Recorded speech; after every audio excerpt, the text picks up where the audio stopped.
The following video lecture consists of 6 different parts. In the first part, I will describe peace and regional wars in early modern Europe. In the second part, Benjamin Conrad will have a closer look at the most intensive war of the whole early modern period, the 30 Years' War. The third part will focus on the 18th century and the wars during Napoleon's reign until 1815. In the fourth part, Benjamin Conrad describes the European concert during Europe's rather peaceful 19th century until 1940. The fifth part, presented by Anna-Lena Janßen, focuses on both world wars and the interwar period. Finally, the sixth part, also of Anna-Lena Janßen, contains the Cold War. In this first part, we consider some of the key wars and peace settlements in the 16th century, analyze changes in the technology and practice of warfare, and present a framework for understanding the shifting political allegiances and the balance of power across the century. Europe, a succession of kingdoms, lordships and republics of medieval heritage, simultaneously witnessed during the first half of the 16th century a string of conflicts. A struggle for continental hegemony between World War France, the Spanish Trastamara, and their successor, the Emperor Charles V of Habsburg, in the so-called Italian Wars occurred. Then, a latent conflict between Christian and Muslim powers, led by the Spanish monarchs and the Ottoman sultans, for control of the Balkans, the access to the Danube Valley, and the control of the Mediterranean shipping routes took place. Finally, several conventional wars that bloodied much of Central Europe as a result of the Lutheran Reformation were waged. The clash of arms temporarily gave way to an unstable peace between the contenders. The signing of the Peace of Augsburg in 1555, which put an end to armed religious conflict in the empire, was complemented by another Spanish-French peacemaking that sealed Philip II's influence over Catholic Europe in 1558. However, fighting in the Mediterranean rather intensified, as shown by the wars between the Ottoman Empire and Christian states. The Spanish hegemony was shattered over the following decades by the revolt in the Low Countries, today's Netherlands, led by William of Orange with English support, while confessional tensions between Catholics and Calvinists led France to several civil wars. To this accumulation of conflicts in Western Europe was added the emergence of new actors in Eastern Europe, like Russia under Tsar Ivan the Terrible, or the consolidation of territorial power, like the creation of the Polish-Lithuanian Commonwealth in 1569. European warfare in the 16th century expanded step by step into other areas of the world. The monarchy of Spain ruled over much of Western and Southern Europe, as well as Africa, America and Asia, from the time of Charles V and Philip II, who added Portugal and its overseas empire to his inherited possessions. The kingdoms of France and England, as well as the United Provinces of the Netherlands, progressively turned to the search for new global markets at the expense of the Spanish-Portuguese dynastic combinate. In any case, the Ottoman, Spanish and Dutch influence in European warfare was based on different but successful advanced military systems. Between the 16th and 17th century, and as a direct consequence of the rebellion of Dutch nobles and cities against Philip II of Spain, a new system of military order and strategy emerged, one that would have a decisive influence on the evolution of warfare until the Napoleonic era, the military innovations of Maurice of Orange-Nassau. This son of Prince William of Orange was from his youth trained in the combat practices of the Flemish rebels and their English, French and German allies against the Spanish tercios. With fewer than usual troops, but strongly disciplined and able to sustain a continuous rate of fire of arquebuses and muskets, the stadtholder Moors managed to conquer several positions in Flanders and Brabant, and even to beat the armies of the new Habsburg ruler Archduke Albert in the Battle of Newport in 1600. By then, the war in the Low Countries had become a chessboard in which infantry, cavalry, galleys and gallants, and above all strongholds and bastions, settled a conflict that would last for 8 decades. A new dimension conditioned the conflicts that continued to emerge at the beginning of the 17th century. Dynasticism, the preservation of a ruling's family territory and titles, continued to play a general role in international relations, and therefore was indisputably the most common cause of war. The 17th century witnessed a decisive shift in the balance of power on continental Europe, from Habsburg-ruled Spain and Austria to Bourbon-ruled France, as well as English and Dutch hegemony. The century also witnessed what was the most significant war of the early modern period, the 30 Years' War, lasting from 1618 until 1648. The 30 Years' War was the most lethal conflict Europe had seen until that date, and would remain the most lethal until the world wars of the 20th century. The outbreak of the 30 Years' War highlights the importance of two features central to early modern warfare: dynastic inheritance and religious conflict. When the Austrian Habsburg heir Archduke Ferdinand was crowned King of Bohemia in 1617, he began curtailing the rights of Protestants, which led to the revolt of the Estate of Bohemia. The Protestant Frederick V, the Elector of Palatinate, accepted the throne of the rebellious Bohemia, a move that would have overturned the Catholic majority of the 7 electors of the Holy Roman Empire. The stage was set for a European-wide conflict, as Archduke Ferdinand secured the support of the Spanish Habsburgs and many other of the Catholic German states, while Frederick V allied with the rulers of some of the most important Protestant territories. Although the role of confessional strife is clear in the outbreak and course of the 30 Years' War, as shown also on the map, it should not be exaggerated either, as the French Bourbon fought against the Spanish and Austrian Habsburgs, all Catholic powers, demonstrating that dynastic rivalry could trump religious concordance. Fighting was not continuous over the 30 years, as historians traditionally divide the conflict into 4 phases. First, the Bohemian period; second, the Danish period; third, the Swedish period; and fourth, the Swedish-French period. The scale of fighting during the war was unprecedented, and so were the effects of the war on civilians, especially in the German lands. The 30 Years' War ended with the Peace of Westphalia in 1648, after years of negotiations involving all the states active in the conflict.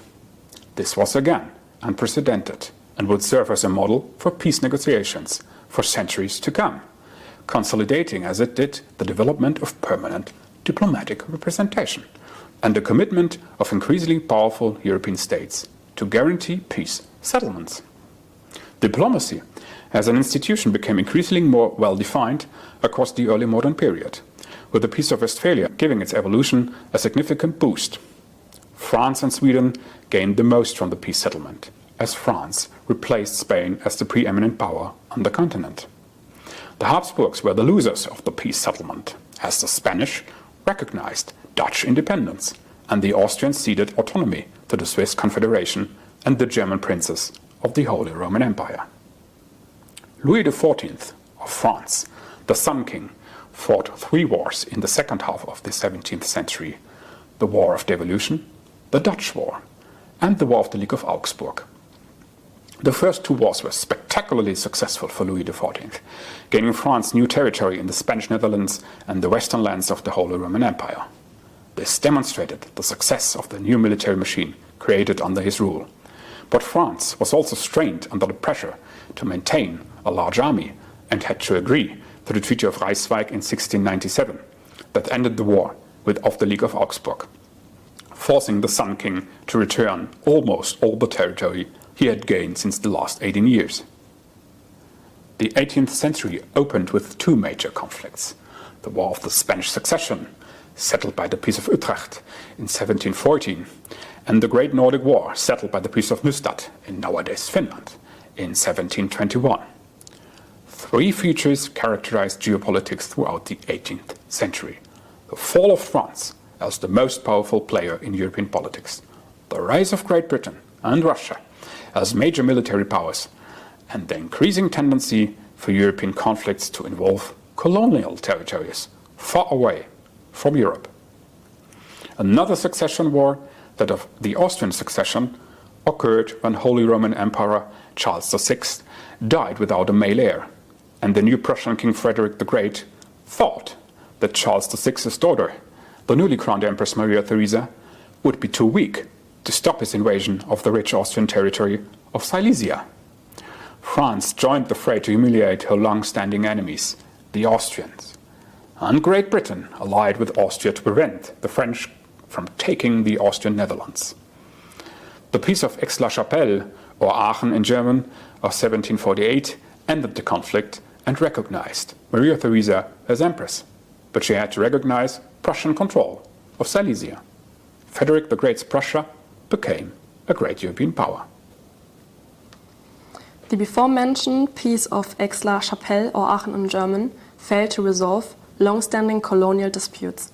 However, just 8 years later, in 1756, a major alignment of the European powers occurred and the outbreak of what British Prime Minister Winston Churchill would later famously call the First World War, the 7 Years' War that lasted until 1763.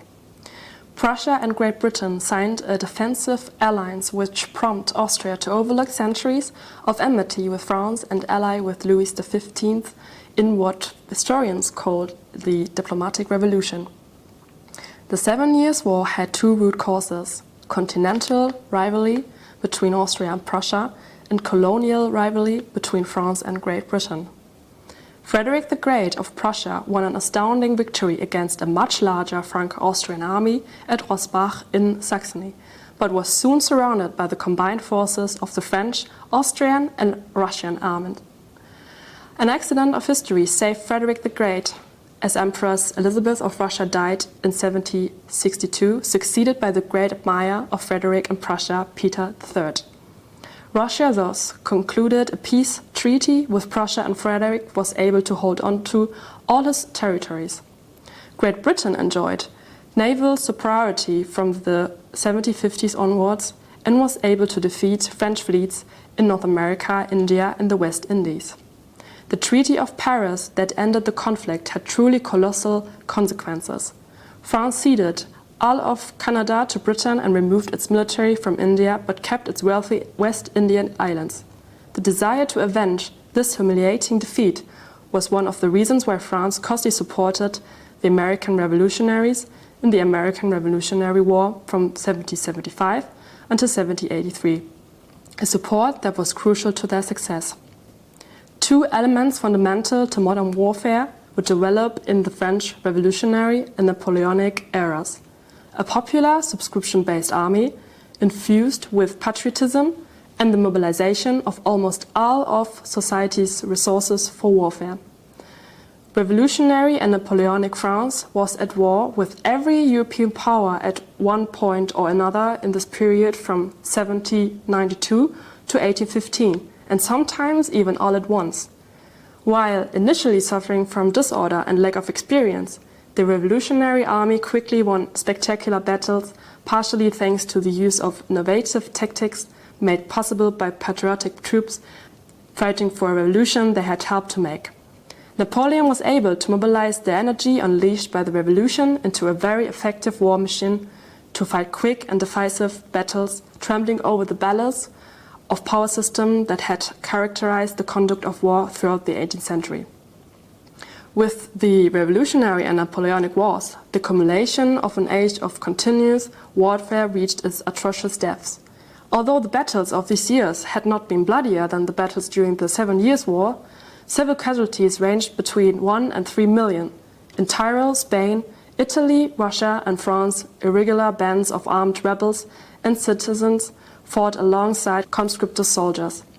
On top of all casualties, countless soldiers came home as invalids, thereby adding to the misery and poverty of their family members. In the Netherlands, for example, out of 70% conscripts never returned. Long-lasting states disappeared and were never again erected, such as the Polish-Lithuanian Commonwealth in 1795 or the Holy Roman in 1806. The wars until 1815 marked the last one waged with infantry and cavalry only. The age of machines and technology with its industrial capacities to destroy had not dawned yet, but the last large battle of the Napoleonic Wars, the Battle of Waterloo, already demonstrated the devastating power of the artillery blowing straight through columns of infantrymen. The socio-economic, military and especially human wages of these wars were indeed considered total, prompting the Prussian strategist Karl von Clausewitz, who participated in the wars, to develop his military theory in the Book of War. More than half of all casualties and victims, moreover, fell in the last 3 years of the wars when the scale of armies and battlefields went up considerably. The wars left not just the European continent, but also India, the Middle East, and the Americas behind with deep traumas and scars of the protracted period of warfare. Once Napoleon met his demise in Moscow, Leipzig and Waterloo between 1812 and 1815, there developed a new conception of European international relations captured by the term Concert of Europe. This was characterized by greater self-restraint on the part of large power players and the more ready recognition that the legitimate interests of states must be recognized for longer-term stability to be achieved. According to the American historian Paul Schröder, the trauma and devastations of the years before the Congress of Vienna in 1814 and 1815 prompted the powers of Europe to invent and consolidate mechanisms of alliance building, not just in the preparation for war, but also for consolidating peace. The European powers tried out new instruments of conflict management, which in many cases preferred peaceful conflict resolution to the violent assertion of interests. A new type of diplomacy, based on negotiation, cooperation, and the establishment of norms and rules, was probed and coined a European concert after 1815. Importantly, the post-1815 system did not qualify as an era of restoration. Part of the explanation for the long peace is the fact that the major powers, Britain, France, Austria, Prussia, and Russia, kept consulting each other in ambassadorial and ministerial conferences. With only a handful of congresses taking place after 1648, the post-1815 generations organized conferences on almost every issue that plagued the international relations: the Belgian question, the Papal question, conferences on sanitation, on the Balkans, on the postal system, and on the organization of quarantine stations across the borders of the European lands.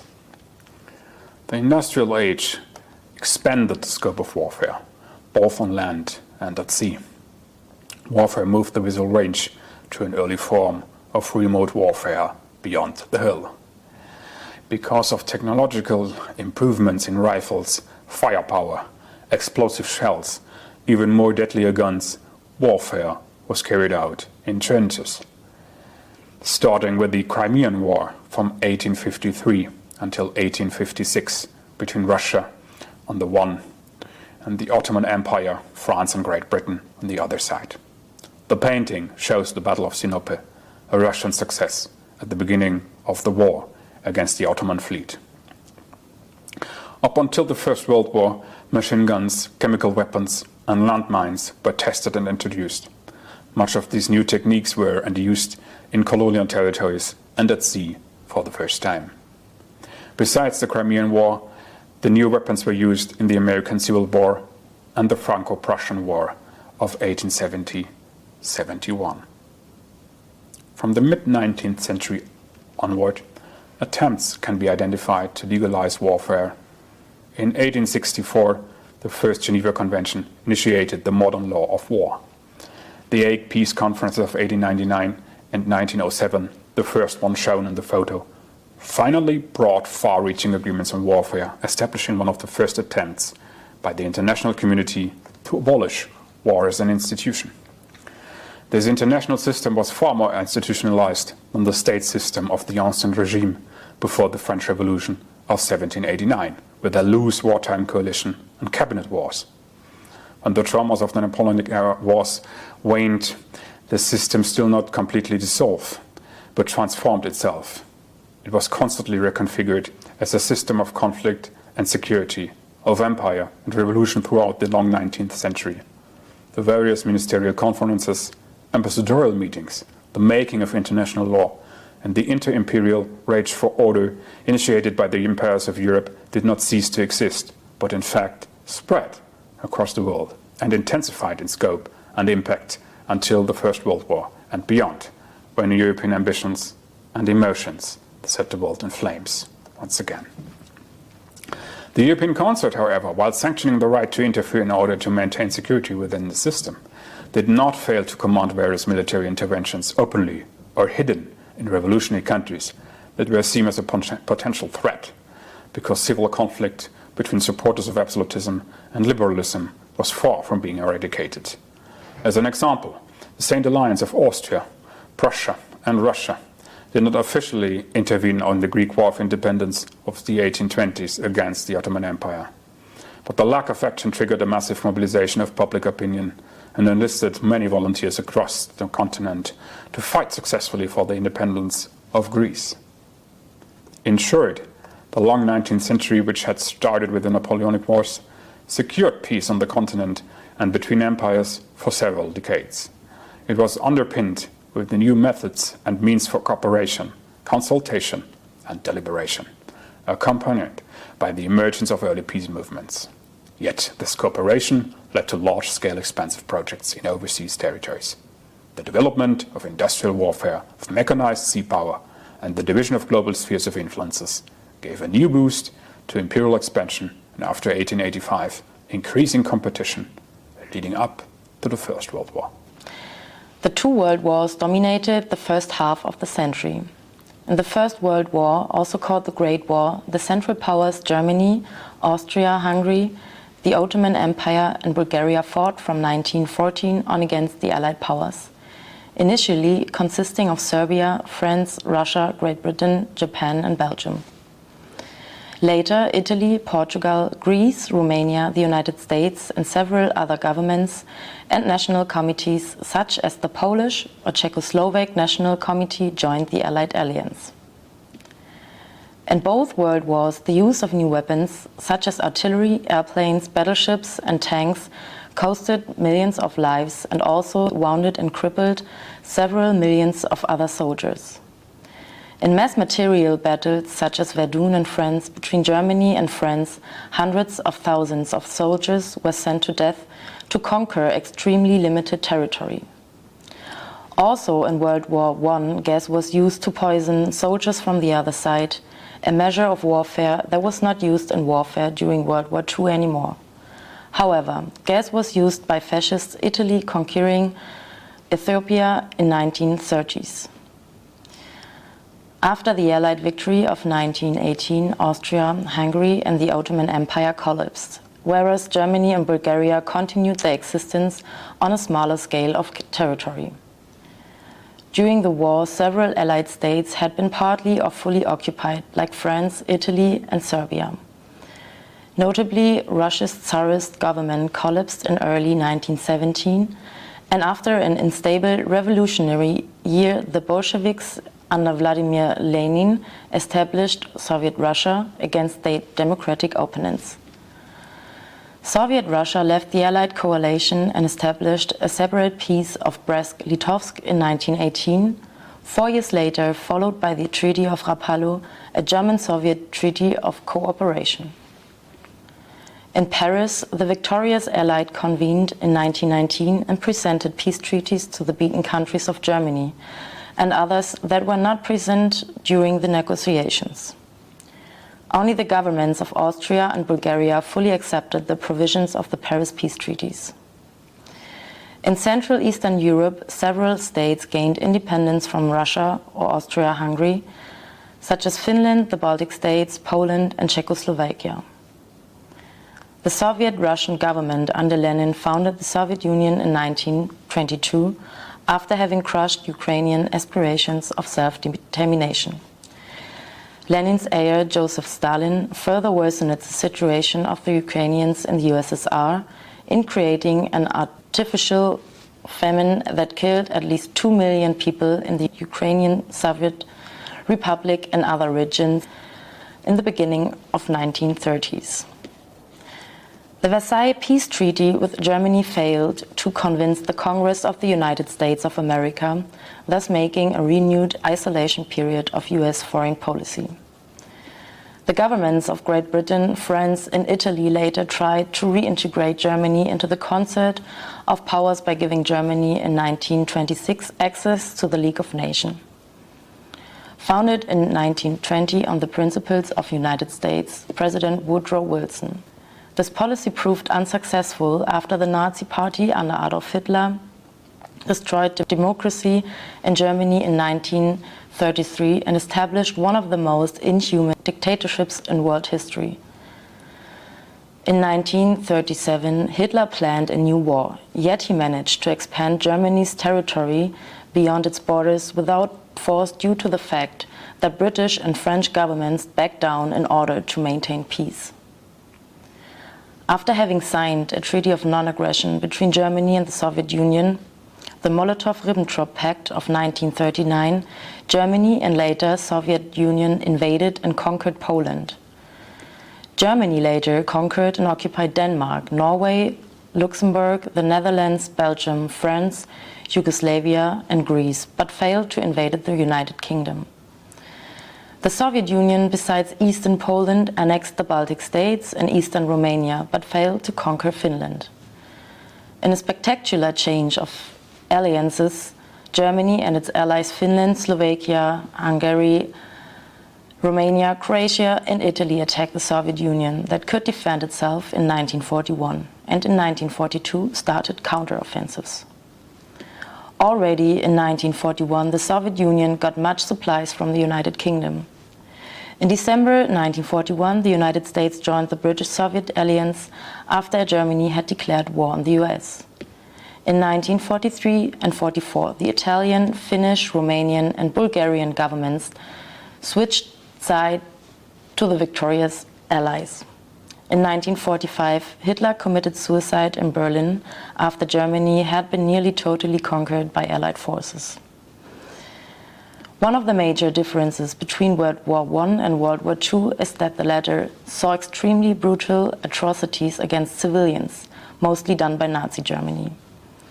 Mass deportations to extermination camps in occupied Poland and mass killing of Jews, Roma and other unwanted minority groups in these camps marked an inhumanity never seen before. Also, forced labor for Central Eastern European nationals and captured Soviet prisoners of war due to the fact that their life was seen as minor value led to millions of deaths. Also, World War II and its aftermath saw mass deportations of unwanted national groups in order to establish national homogeneity seen as vital for the state's future. The dropping of the atomic bomb by the US in 1945 and then proliferation of nuclear weapons contained the seeds of more violence and destruction. It is not a coincidence that major publications in Europe of the 20th century have predominantly focused on the history of war and conflict, paying much less attention on the practices of peacemaking. When historians do pay attention on the history and ideas of European peace, the process is undeniably complicated. Still, there is an ongoing discussion on the question if the Allied powers could have done better in establishing a permanent peace order in Paris after World War I. It is also worth to observe that after World War II, no peace congress took place.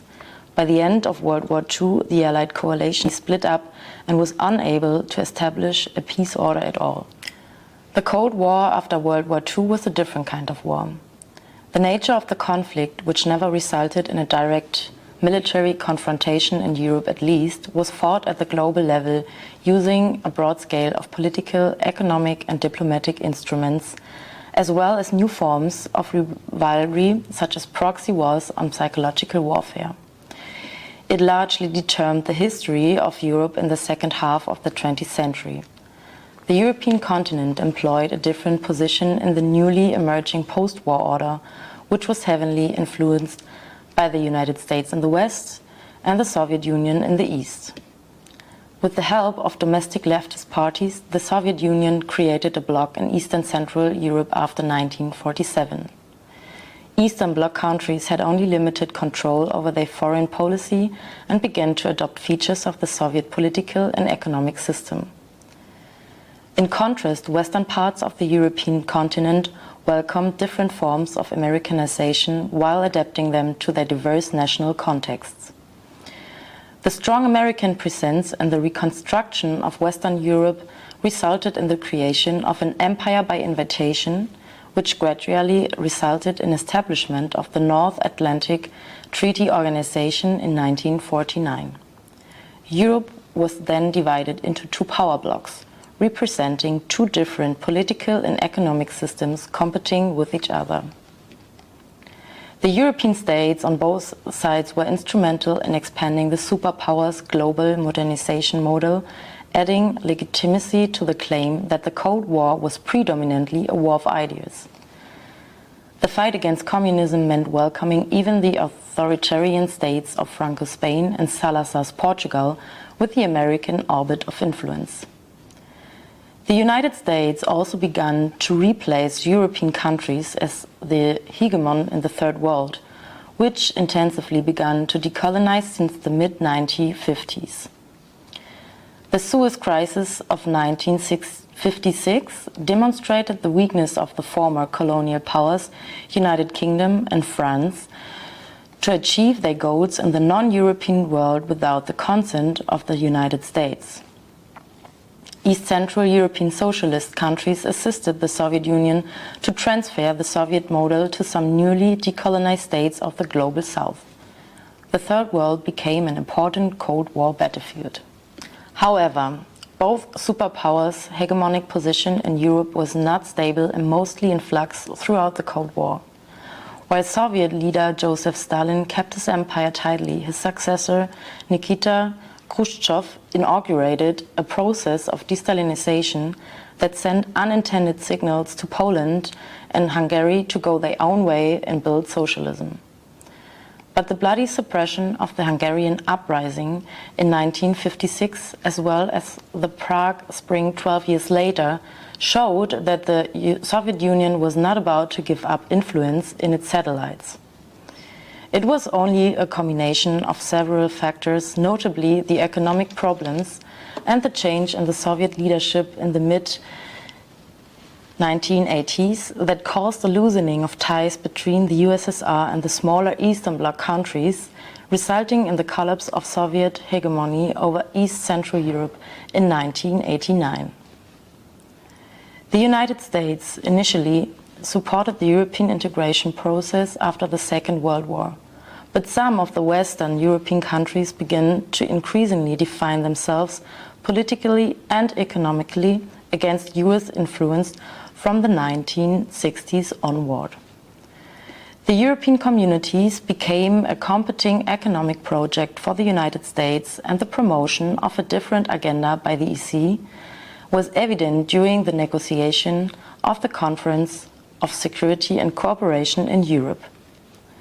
By the 1970s, the American empire by invitation came to its end, although through NATO, Western Europe was still dependent on the United States security umbrella, a situation that persisted even after the end of the Cold War. The Cold War, even though it lasted for decades, remained cold partly due to the arrival of the before-mentioned nuclear weapons. Their eventual use could have resulted in global Armageddon, which discouraged both superpowers from using them. In contrast, the bloody proxy wars and conflicts, the Cold War in Europe brought a certain degree of stability, peace, and predictability to the international order. The Cold War took many forms, from civil armed conflicts to ideological, cultural, and propaganda rivalries. Compared to previous centuries, however, the main Europe wars on the 20th century took on a global character with a significant impact on non-European territories. The fall of the Eastern Bloc and of communism from 1989 until 1991 marked also the last triumph of the European national state in the 20th century, whereas Eastern and Western Germany reunited in 1990 under national auspices. Three multinational states collapsed. Yugoslavia, in a violent war that lasted until 1995, the Soviet Union partly peacefully, partly violently in 1991, and finally Czechoslovakia was dissolved peacefully in the end of 1992. Instead of Yugoslavia, the Soviet Union and Czechoslovakia, 22 successor states, mostly in Europe, were recognized worldwide in 1990s. Several other territories remained disputes and not recognized by the United Nations, and the majority of states worldwide, causing several disputes from the 1990s ongoing.